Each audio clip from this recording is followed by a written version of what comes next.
في الفيديو ده هشرح لو حد مسن عندك عنده ألم في الظهر، تسميع في الرجل، وممكن خشونة في الركبة وخشونة في مفصل الحوض هنا، ازاي تقدر تساعده بشوية تمارين بسيطة او مساج. ازاي تقدر تعمله لو انت مش قادر توديه علاج طبيعي، مش قادر ينزل من بيته، مش قادر يتحرك، او المكان بعيد مفيش اسانسير. تعال فقرات العمود الفقري كده اهو. اوحش حاجة الفقرات الخضراء دي، الفقرات القطنية دي. ان المريض يجي يقول لك انا عندي وجع في الحزام، وجع في الحزام. هنا الراجل كبير مسن يقول لك عندي وجع في الحزام، عندي ضغط على العصب، مسمع في فخدي ومسمع في رجلي هنا. فانت دايما هتبعد عن بوز العظمة دي. ماشي اهو، ادي بوز العظمة. انت عايز جنب بوز العظمة دي الاماكن اللي فيها النقط الصفرة دي والحبال الصفرة اللي طالعة دي الاعصاب. انت نفسك تفك في العضلات اللي جنبها، ماشي، قدر الامكان وبالراحة. ماشي، هتيجي بقى تدوس هنا اهو في النص، هتلاقي العظم البارز. انت عايز تبعد عن العظم البارز ده وتيجي جنبه وتدوس هنا وتدلك كده. خلاص، معرفش واضحة بالنسبة لك ولا لأ. اهي تدوس كده وتدلك كده من تحت لفوق كده، من تحت لفوق بس جنب العظم. انت ما بتدوسش على العظم نفسه، ما بتدوسش على الفقرات نفسها، انت بتدوس جنبها هنا عشان تفك من تحت لفوق.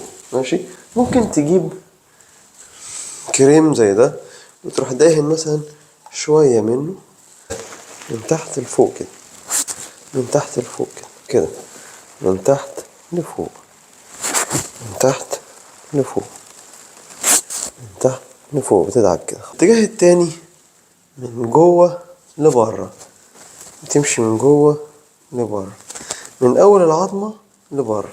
فانت بتحاول هنا، بص شايف العظمة البيضة دي، العظمة البيضة دي انت عايز تنزل عند الحوض هنا، شايف الحتة دي والحتة الخضرة دي، عايز ما بينهم وتفك القوس ده كله.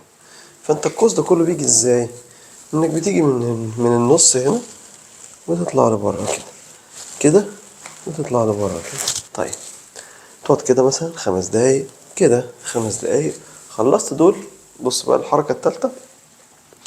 عندك الفخذ من هنا اللي هي ايه، الحتة دي، ماشي، الناس اللي بتقعد على المحفظة والحاجات دي.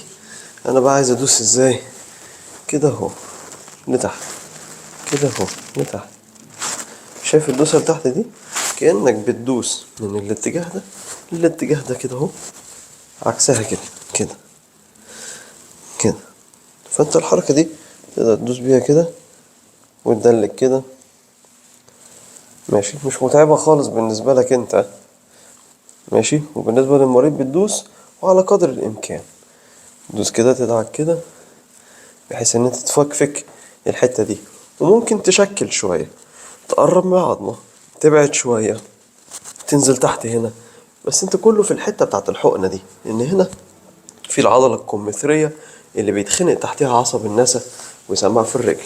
فانت ممكن تدوس كده، تدوس كده، تدوس كده. انت بتشكل هنا وهنا وهنا وهنا وهنا، فاهم ازاي؟ كأن دائري، دائري كده، دائري دائري دائري دائري. تمام، خلصت ده. هننزل بقى على الفخذ نفسه.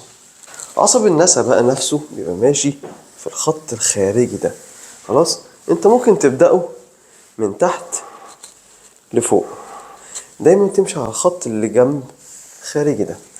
لو انا ماشي هنا من اول الكعب، بدوس من الكعب لبره. شايف صوابعي ماشية ازاي؟ تك تك تك تك، تدليك كده، تدليك كده كده كده كده، ماشي كده كده. شايف انا ماشي على الخط بصباعين، ماشي على الخط. في ناس ممكن صباعها يوجعها، ممكن تدوس بالكف كده وكده، كده وكده، كفين كده. انت ماشي كده كده كده كده كده، سهلة، خطوات كده، فاهم؟ اهو كده وكده، كده وكده، كده. وبعدين ممكن تروح نازل بكوعك وساند كده على حتة وجعاه، يقول لك اسند شوية، قلب في الانستجرام في الفيسبوك وانت قاعد ساند كده بهدوء. اهم حاجه طول ما انت شغال ولا تزود تنميل ولا تزود وجع. انت شغال بس ما بتزودش التنميل او الوجع. تروح تاني الركبه بالراحه وتروح عامل خط كده لبره، تسليك كده للحوض، تسليك للحوض، تسليك للحوض. تمام. ممكن ما يستحملهاش خلاص، ممكن ناخد اوبشن تاني خالص. تروح عامل كده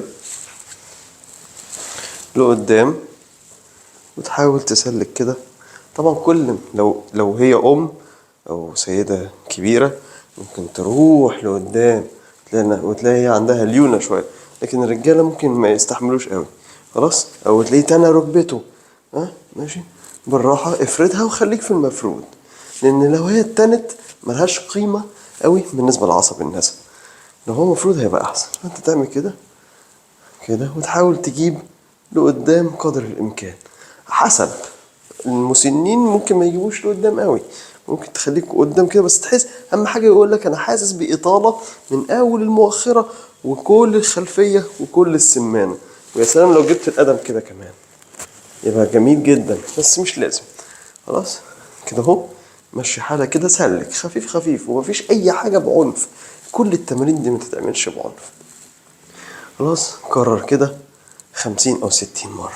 ماشي. مرجحة بسيطة كده سهلة خالص. خلاص. أما آخر حاجة دي هتبقى سهلة خالص، حتة إن أنت ممكن تجيب الركبة كده أهو وتتنيها. خلاص. وبعدين بتروح رامي نفسك على الركبة كده أهو. ماشي. وبتحاول كأنك إيه، بتفتح ظهره من ورا. خلاص. ممكن تعملها كده لو هو مستحمله كويس. ممكن تطلع وتعملها تروح كأنك رايح بالركبة دي على الكتف التاني، تروح كده. ماشي. ماشي. مش قادر خلاص خليك كده احسن. ماشي. مش قادر خالص خليك وانت بره كده. شايف طول ما الركبه بره دي امنه جدا. كده اهو. ماشي. كده اهو. طبعا دي احسن حاجه. ماشي. ودي اكبر اطاله للعضله الكمثريه اللي بيتزنق تحتها عصب النسا. ولكن مش قادر خلاص خلينا ايه بره كده، حسب الزاويه اللي هيقدر عليها. احسن زاويه هي اللي جوه، اقل زاويه زاويه فيها فائده هي اللي بره، واللي في النص نص نص. خلاص. ممكن نخليها في النص. ماشي. وتفضل تعمل كده كأنك بتفتح ايه العضلات الخلفيه للظهر وللفخذ. خلاص. ويا سلام لو قدرت تحط ركبته على كتفك كده وتعمل كده لورا. ماشي. ناس كتير مش هتقدر تعملها. خلاص خليك تاني وعامل كده. خلاص. اللي يقدر عليه وهي مفرودة طبعا ده يبقى أحسن بكتير، لكن لو مش قادر اتني الركبة واعمل كده سلك كده. خلاص. ماشي. ولو حاسس بخروشة في الركبة، حاسس بطقطقة في الظهر خفيفة، ما تقلقش، مشي حالك وبالراحة جدا جدا جدا. تمام. كرروا الجلسات دي لبابا وماما، هيدعوا لكم بجد. وكل يوم يعملوها لمدة 3 أسابيع 4 أسابيع، ظهرهم هيبقى أحسن بكتير. تفيد الخشونة، الانزلاق الغضروفي. خلي بالك وانت تعمل التمارين دي لو أي أعراض من الأعراض زادت وقف على طول، ما تدوسش أكتر من كده، بالراحة عليه. ماشي. بس ده حل مؤقت لحد ما تشوف دكتور. وهذا والله أعلم. السلام عليكم.